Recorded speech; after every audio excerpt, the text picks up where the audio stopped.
Moi, minä Pipsa taas täällä. Minä olen siis vaihtopetsien se juontaja.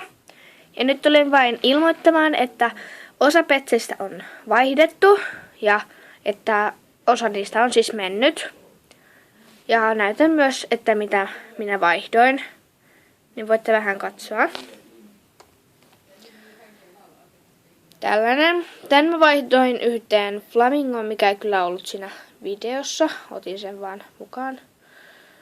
Niin, tämmönen kiva joutsen. Niin, Sitten mä vaihdoin sen videosta sen liilamallisen uuden koiran, jolla oli vihreä se tukka. Ei kun, just toistenpäin se oli vihreä, sillä oli liilatukka.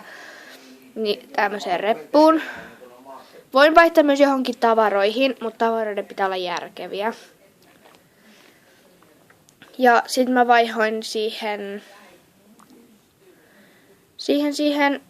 mihin mä tän vaihoin? Niin, mä vaihoin tän siihen kissaan, jolla on se... Oliko se punainen rusetti?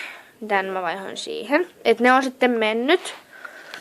Ja et niitä ei voi siis enää vaihtaa.